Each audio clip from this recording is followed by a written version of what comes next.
Welcome to the official podcast of the Ogden Surgical Medical Society. Since 1946, the Ogden Surgical Medical Society has been educating our medical community. In this podcast, we bring you the voices of medical experts in your community and around the world. Please note that the opinions and ideas shared on this podcast are of the speakers, and not of the opinions of the Ogden Surgical Medical Society or its board. All medical topics discussed are not to be taken as strict medical advice, and individual clinical judgment is warranted when applying information to patient care.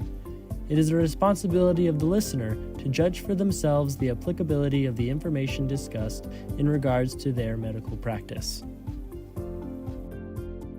Today, we are so excited to have Dr. Martin Tristiani Firouzi today speaking with us. He is from the University of Utah. He's a professor of pediatric cardiology, and he's an expert in precision and genomic medicine. My name is Dr. Scott Moore. I am the current president of the 2023 Ogden Surgical Medical Society, and I am a professor of medical laboratory sciences at Weber State University. I teach clinical chemistry, and with me today, I have Heather Hylison. Heather, you want to introduce yourself? Sure. Thanks, Scott. I'm Heather Hylison. I'm an emergency physician with Utah Emergency Physicians, and I am current co-chair of the Ogden Surgical Medical Society. Dr. Tristiani, he earned his undergraduate degree in St. John's University in Natural Sciences and Chemistry, and his medical degree, pediatric residency, and pediatric cardiology fellowship, that's a mouthful, at the University of Minnesota.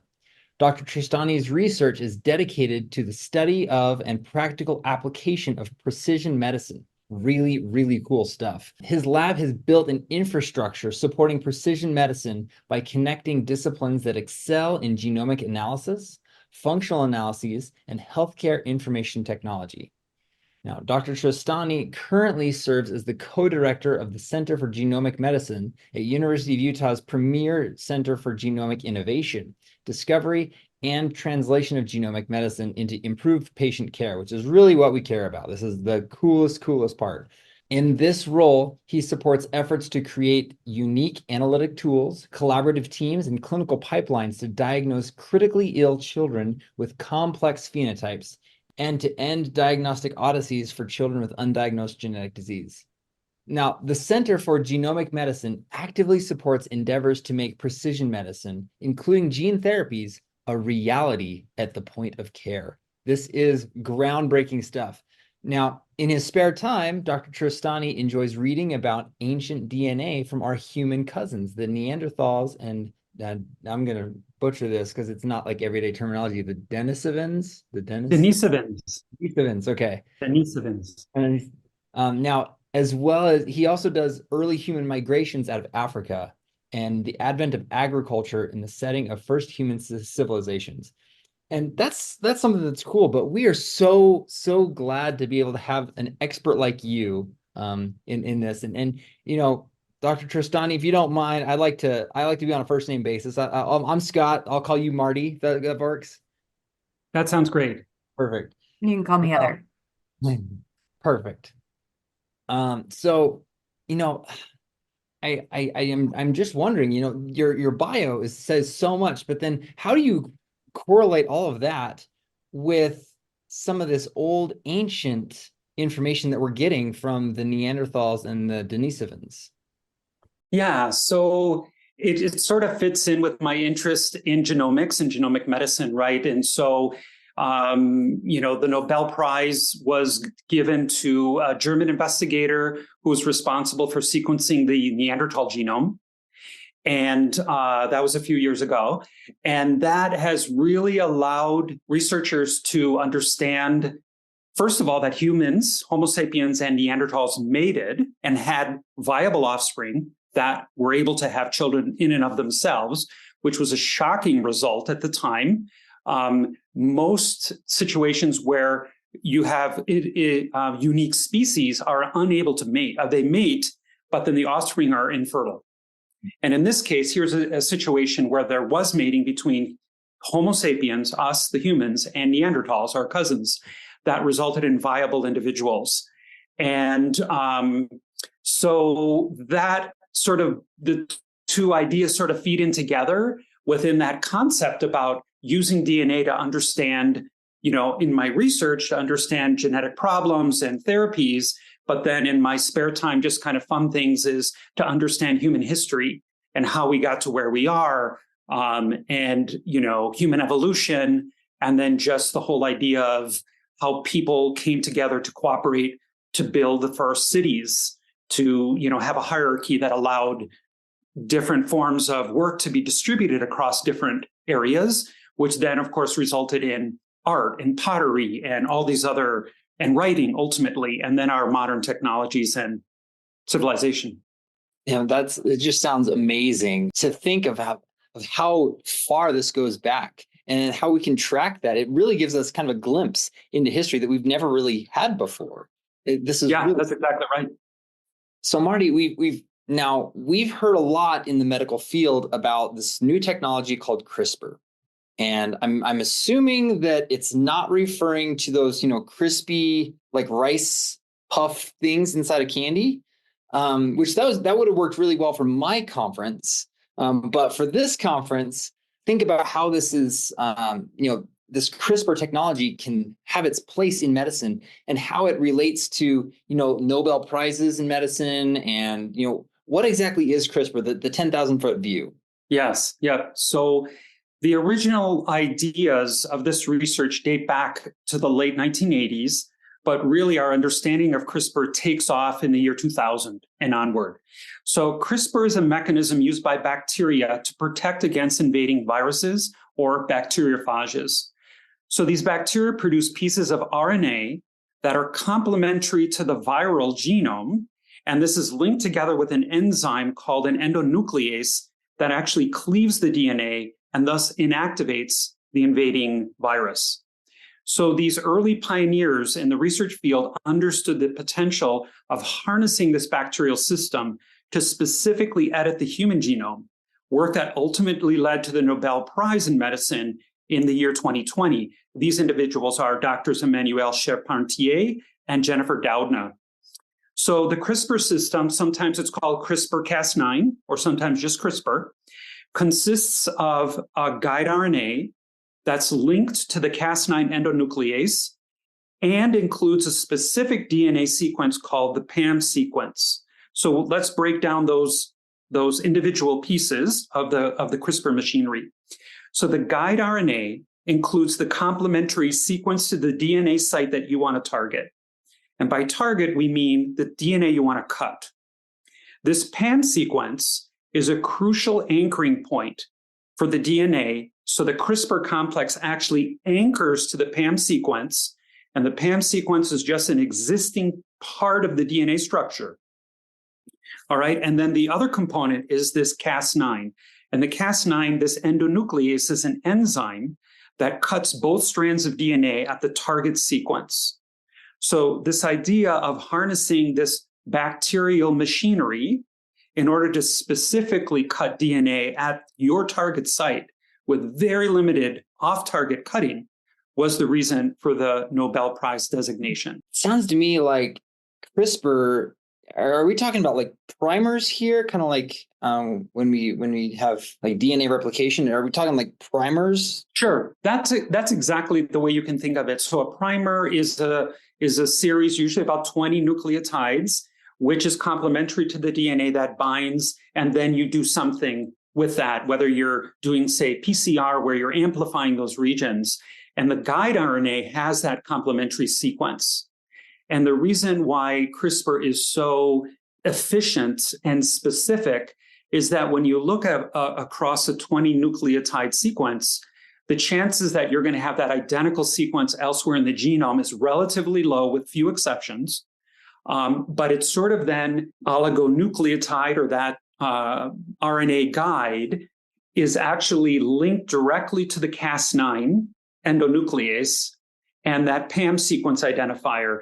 And it basically scans through the entire, DNA sequence until it finds the match, and then boom, it locks on there like a key to the, to the complementary sequence, and it requires this PAM recognition site that anchors it, and then the enzyme is sitting right there, and it snips the DNA and does a double-stranded break. I love enzymes; those are so cool. That's so interesting. Now that we understand how CRISPR technology works with a pan sequence, kind of identifying that, locking on, and the kind of the endonuclease. And it's so cool that they got the Nobel Prize for that in 2020. I did not know that. What are some applications for CRISPR technology in medical research in general, or your medical research that you're involved in? Sure. So we use CRISPR a lot in my lab to knock out genes and then define the function of the gene by eliminating its expression. So you may remember that back in 2007, Dr. Mario Capecchi from the University of Utah received the Nobel Prize in Medicine for designing the technology to knock out genes in the mouse, which then paved way for our modern understanding of gene expression.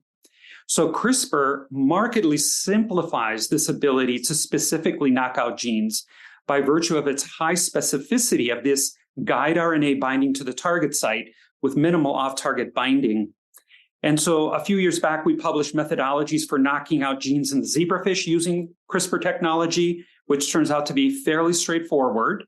Our goal at that time was to understand the function of genes in which we had discovered mutations in children with congenital heart disease.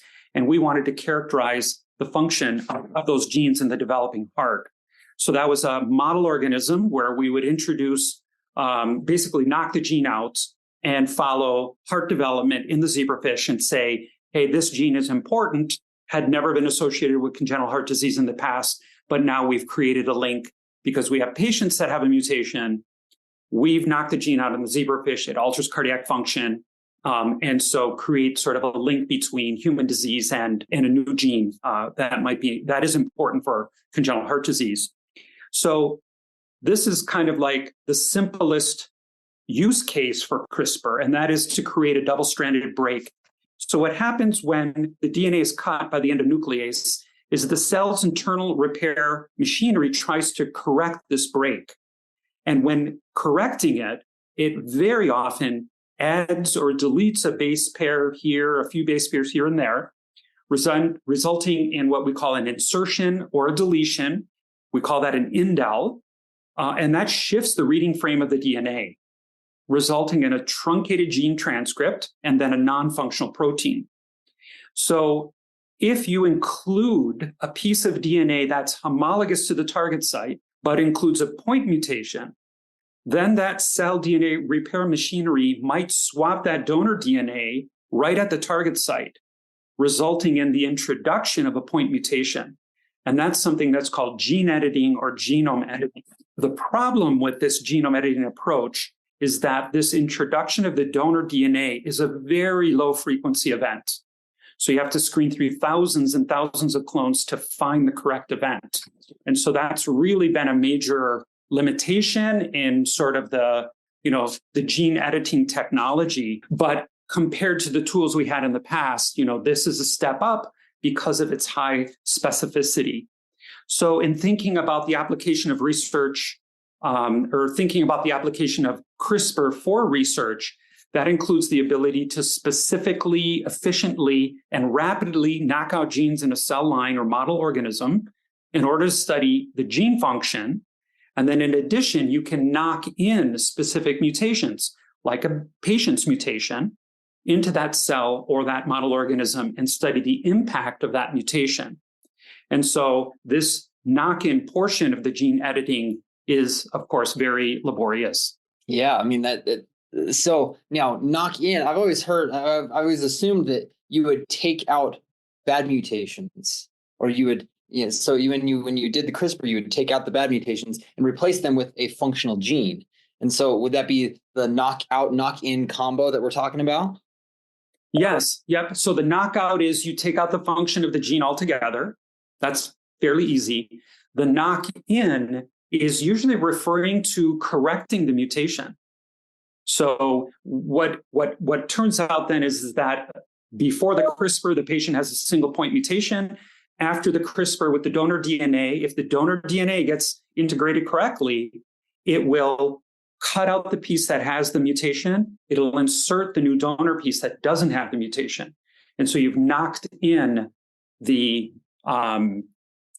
correction Alternatively, you could knock in a mutation into a healthy cell line to say, oh, what would happen if this cell line or if this model organism had the mutation?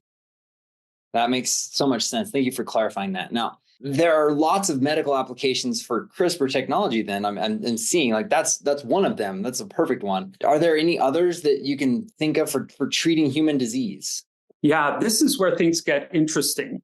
And the idea of gene therapies really come into play. So there's several ways to edit the genome in order to treat the patient's genetic mutation. So let's just sort of walk through three possible ways. So in the first scenario, you can correct the mutation that the patient has by including the donor sequence that has the correction in it together with this CRISPR-Cas9 system.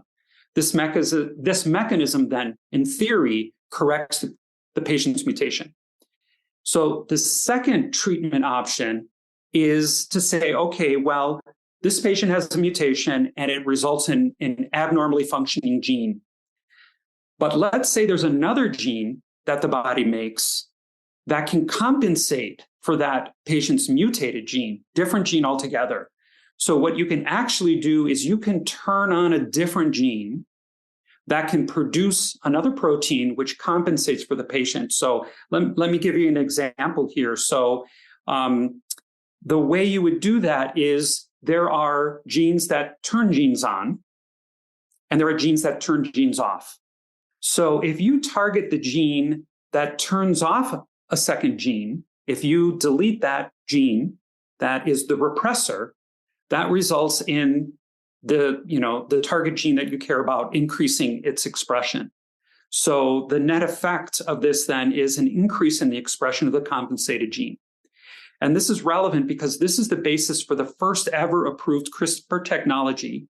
In fact, today, the FDA approved in the United States the first ever CRISPR technology for sickle cell disease.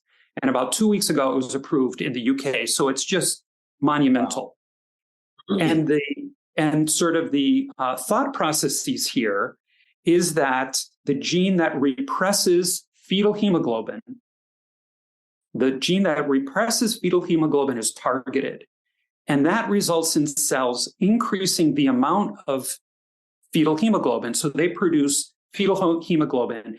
And all you need is for the fetal hemoglobin, which should be turned off by the time we, are born. If you can get about 20% of all the hemoglobin to be fetal hemoglobin, you can eliminate the sickle cell crises and the need for blood transfusions in patients with sickle cell disease. So this CRISPR technology is not changing the mutation that causes sickle cell. It is activating a second gene.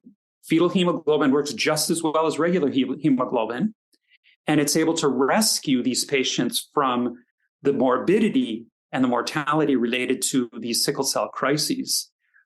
So it's just a mind-boggling and really, really cool application for how can you use gene therapy and editing the genome to compensate for a disease. So then, of course, the third mechanism for thinking about how we could treat patients would be just to knock out the mutated gene. So this mechanism is under investigation right now. It's in a trial, a clinical trial, and it's used to treat a disease called amyloidosis. And this is where a mutation in a specific protein causes that protein to misfold. And those misfolded proteins then get deposited in multiple organs, including the heart. And then you get the disease, which is amyloidosis or cardiac amyloidosis. So the goal of this gene therapy is to target that gene and knock it out. And by knocking it out, you reduce the expression of these abnormal deposits, and then you can treat the disease. And the idea and the hope here is that this does seem to work in the preliminary data, but if it does work, then you could treat other diseases of misfolding, and that includes dementia and Alzheimer's. Some forms of Alzheimer's dementia are thought to be misfolded proteins that end up in the brain. It seems like we're using any pathway we can possibly do. So I like your where we're focusing on the promoter region. I like that for the sickle cell anemia. That's very smart.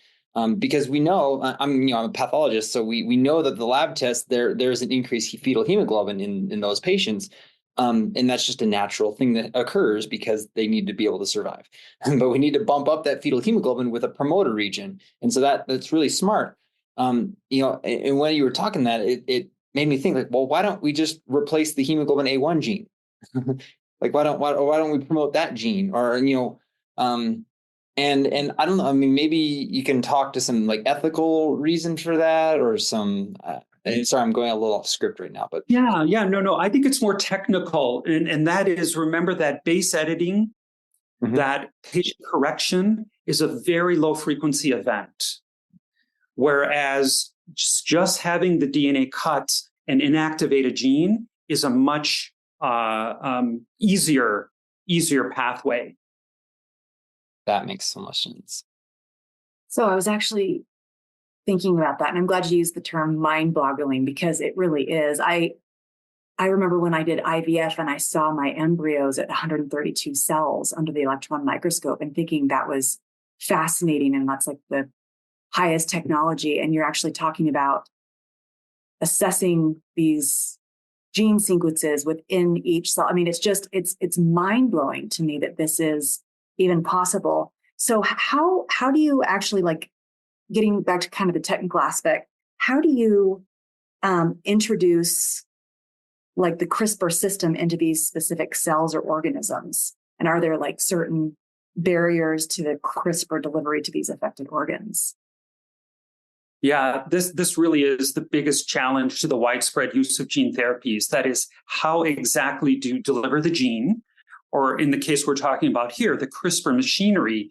So there's really two major ways of accomplishing this.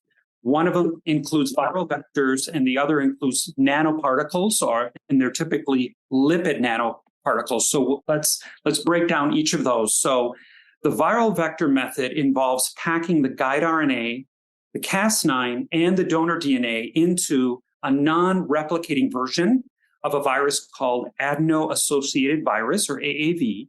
And in some cases, we would use a non-replicating adenovirus. So the AAV can only take a small amount of DNA package. A much bigger gene or a much bigger machinery can be included in the adenovirus. And so that's sort of how and why somebody would choose the AAV over the adenovirus. These are both non-replicating, so you're not going to give the patient adenoviral disease. But there are some complications we'll talk about in just a second. So usually in these situations, the viral vector with its package of DNA inside the CRISPR machinery is infused intravenously, but there's a predilection for the liver and the heart.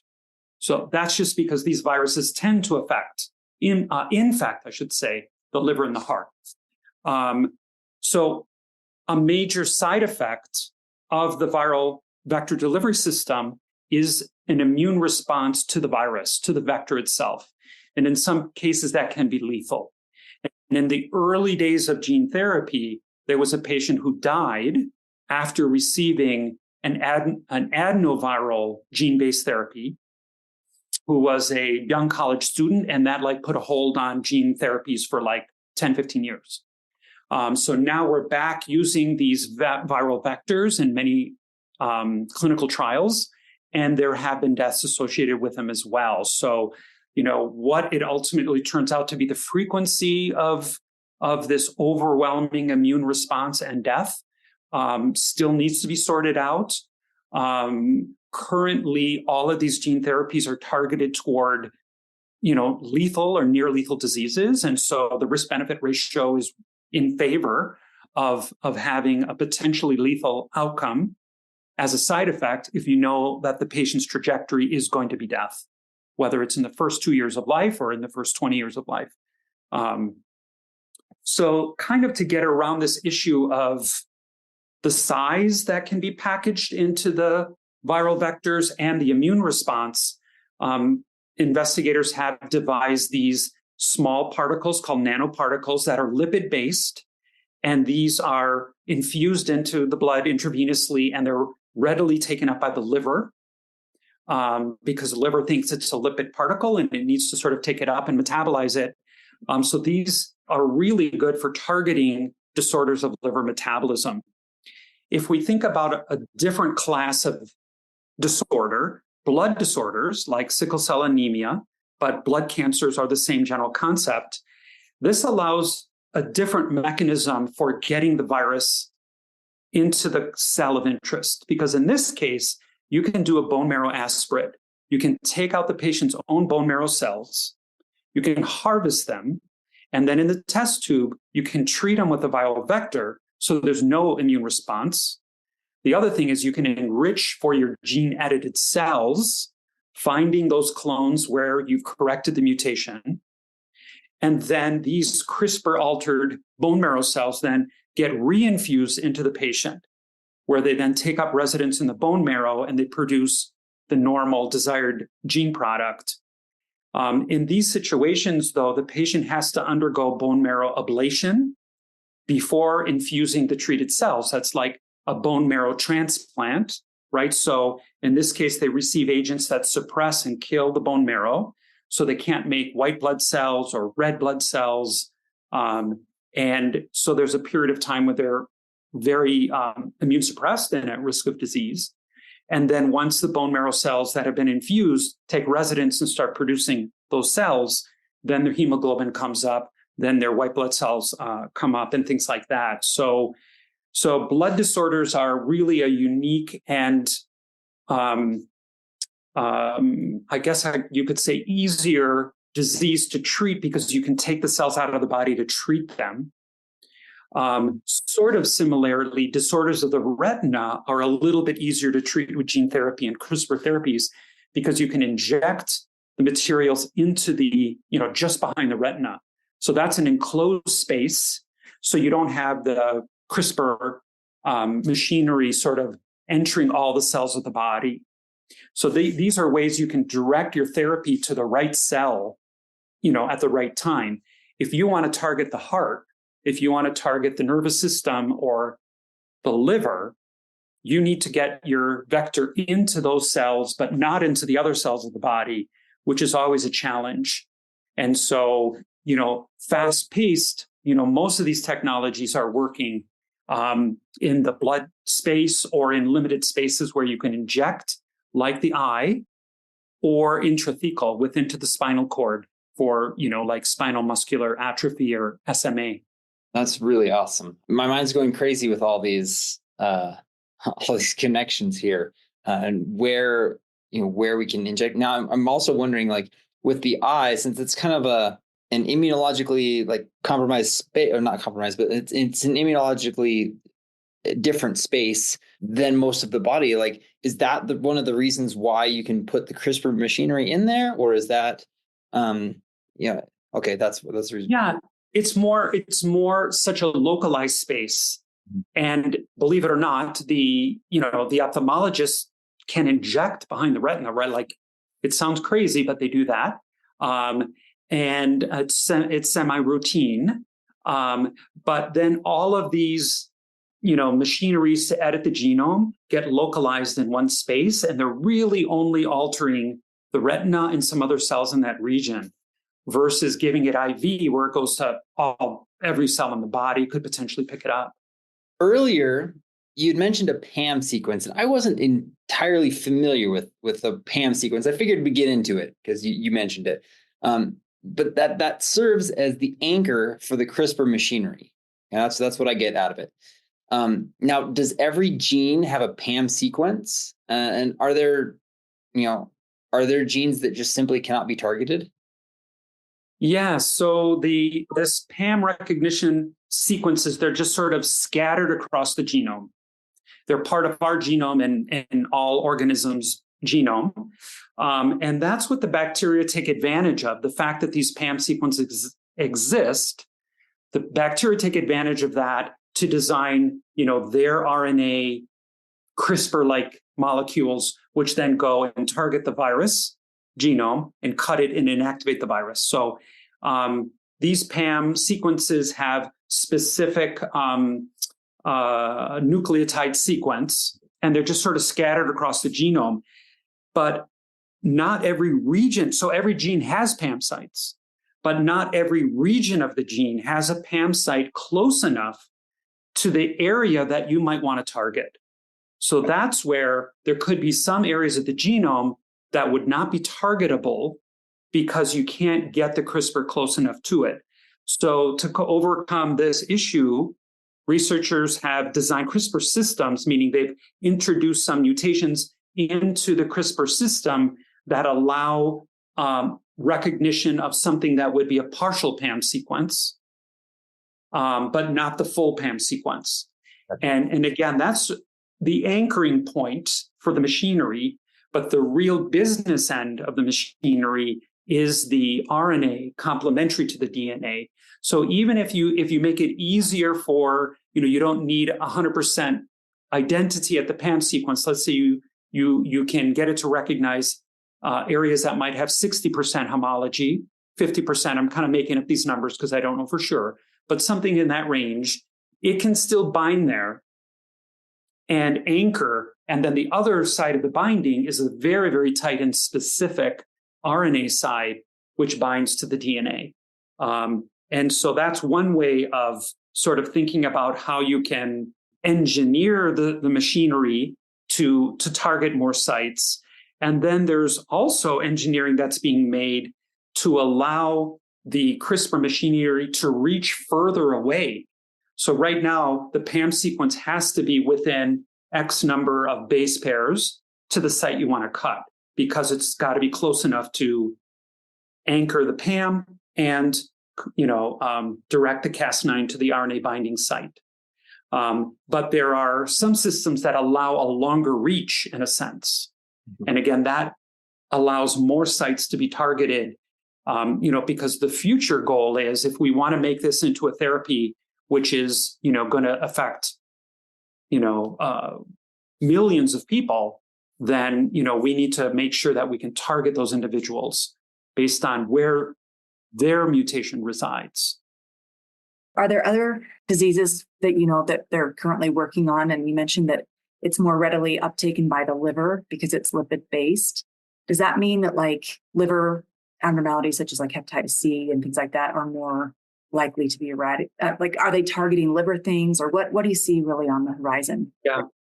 Yeah, sure. So sort of in thinking about the vector and the delivery systems and advances there, the liver is a great option to treat because, again, it recognizes lipids in the blood and it can pull them out. And so for diseases that affect the liver, that's a great option. And there's lots of hereditary diseases and metabolic disorders that impact the liver function that could be treated with that methodology. Some of these lipid particles are also under consideration for treatment of heart disorders. If you can inject these into the coronary artery, for instance, or into the coronary sinus of the venous system of the heart, then these, that's sort of trying to get it closer to the organ that you care about if you're targeting, a cardiac disorder. And then these lipid particles are sort of taken up into the blood, into the cells of the heart with the CRISPR machinery and things like that. And so while the lipid nanoparticles are especially helpful for the liver because of its uptake, they can be used in other settings. They can also be injected into the spinal fluid, for instance. And then you could get, these CRISPR machineries into the neuronal cells, for instance, to treat neurological disorders.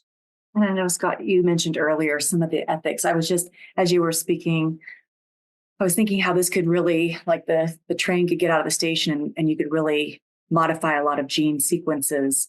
Do you want to talk a little bit about the ethics? And I know there's been some recent cases in the news about this as well. Do you want to kind of talk about that? Yeah. So I think the highest profile case of the use of CRISPR technology in a human embryo came out of China a few years ago. something on the order of 5 years ago. I'm not sure exactly on the timing of that.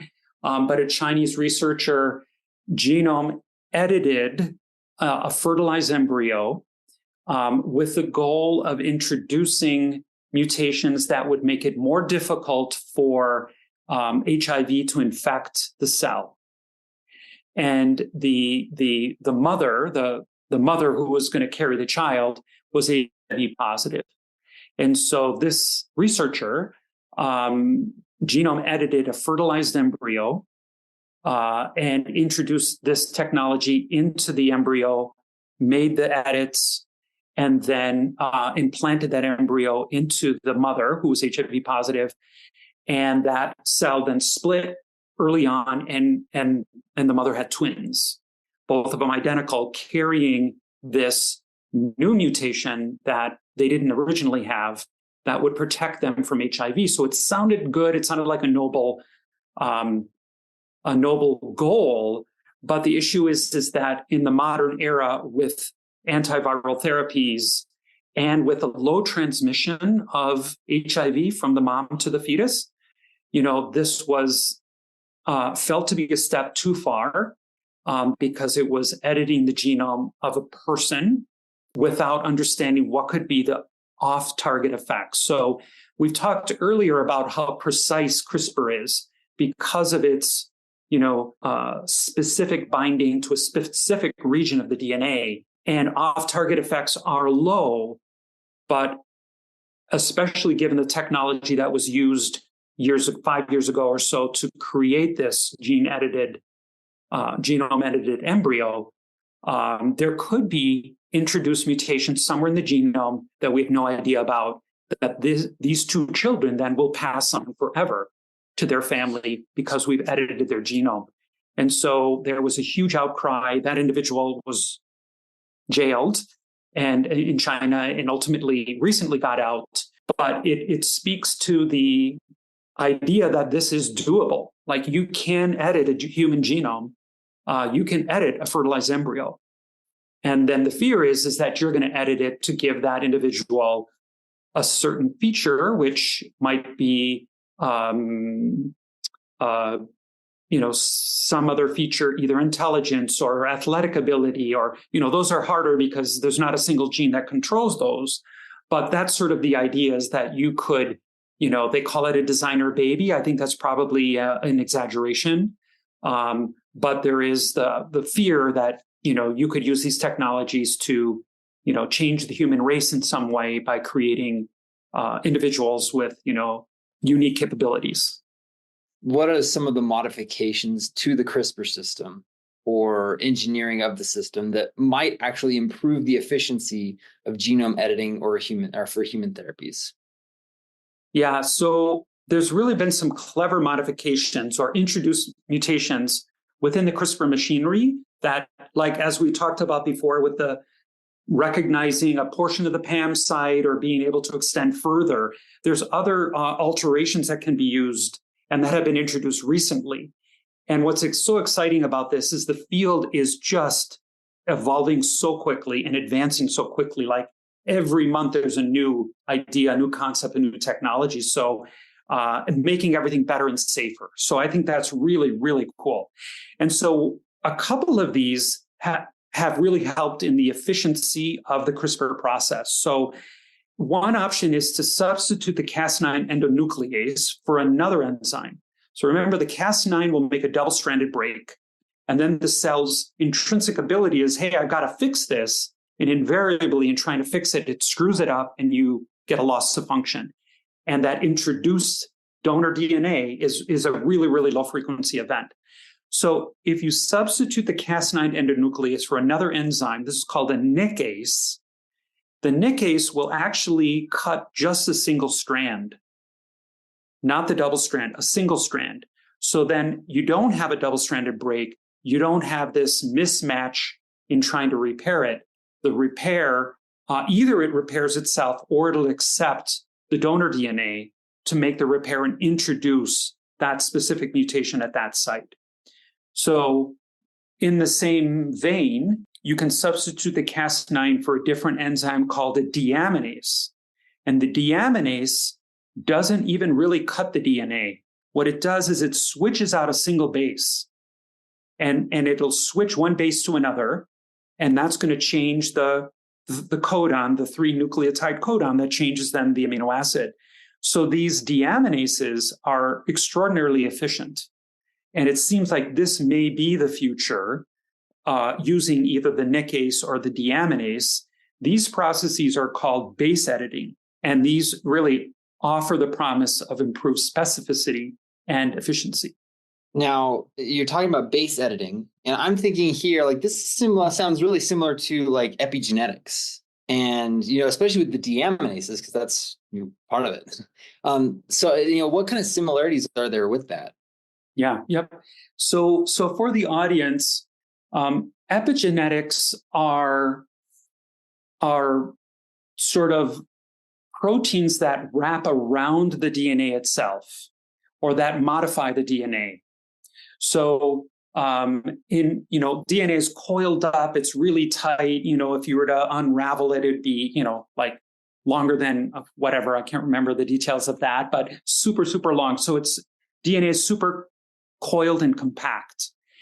And if you want to turn a gene on, the factors called transcription factors that bind to the promoter region of the gene to turn it on need to actually reach the DNA.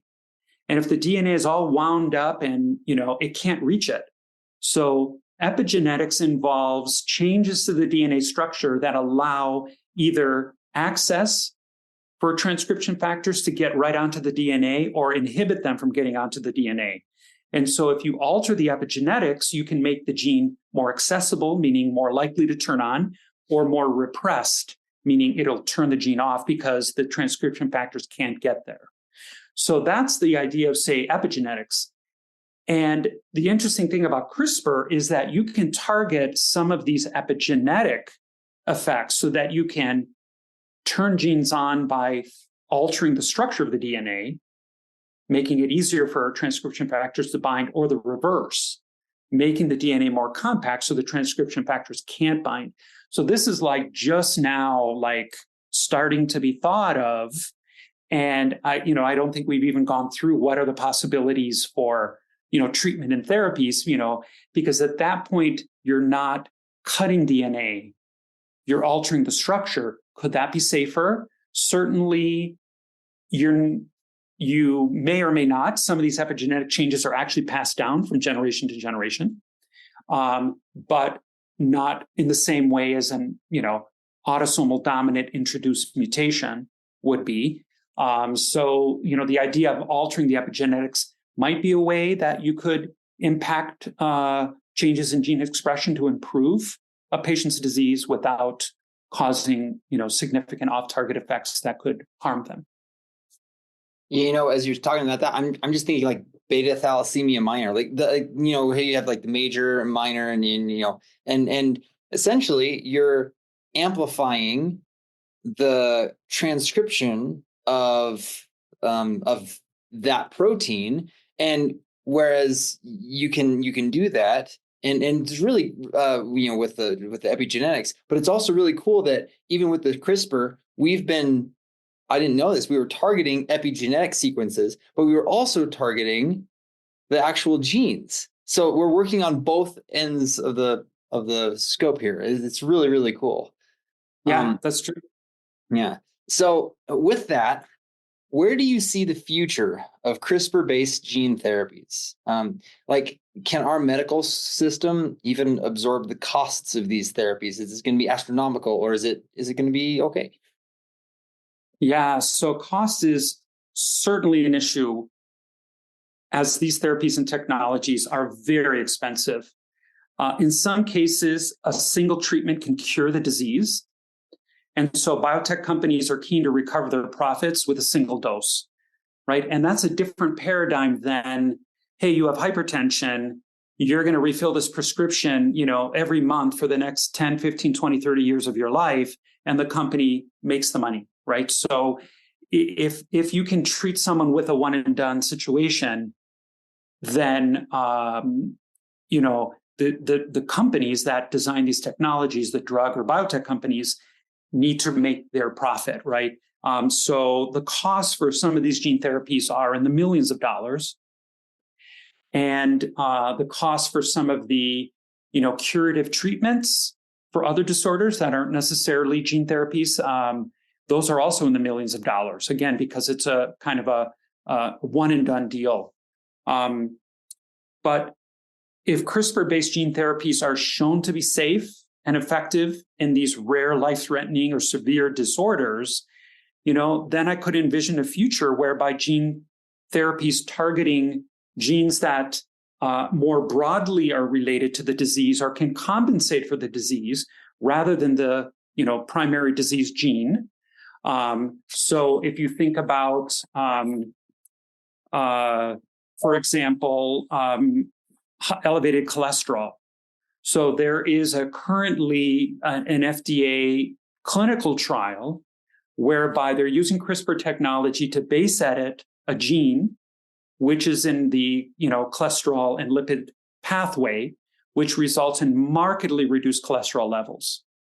Even if you don't have a mutation that causes hypercholesterolemia, if you have standard high cholesterol, this therapy would be a treatment for you. And if you can, inactivate that gene, then, potentially with the gene therapy, you wouldn't take any medications because your gene has been permanently turned off and your cholesterol levels are low. Not to the point where you can't make, hormones that require cholesterol, not at that level, but, markedly reduced to the point where you don't need to take a statin, for instance. So, the future goals, and this is certainly the goals of biotech companies and pharma companies, because they don't want to treat the 1 in 50,000 person that's got a rare genetic disorder. They want to treat the 1 in 20 person who's got high blood pressure or high cholesterol or, more, type 2 diabetes, the more common diseases. They want to treat that with a gene therapy. And so that, I think, is where the future will be, with considerations of cost being controllable and with considerations of safety. So really, with that in mind, we'll need to wait and see how the future unfolds. But this future is going to be very exciting and paradigm changing when you think about what medical students are going to be learning 5 years from now or 10 years from now in their pharmacology classes compared to what we learned, with traditional, pharmacology and medications and things like that. Yeah, thank you so much for your time. It has been such an interesting topic and so cutting edge, and something that is just almost seems impossible to imagine it being successful, but it's so interesting. Thank you so much for your time and for sharing your knowledge with the Ogden Surgical Medical Society. Well, I'm thrilled to have been a part of the discussion today. Thank you so much for the invitation. Thank you so much, Marty. The producers of this show were Clark Madsen, MD and MS, Teresa Puskedra, MPC, and the Ogden Surgical Medical Society Board of Directors. The executive director is Teresa Puskedra. Your hosts were Scott Moore, DO, and Heather Heilson, MD. Editing and sound design were by Owen Service. This is all supported by the Ogden Surgical Medical Society like you. Thank you.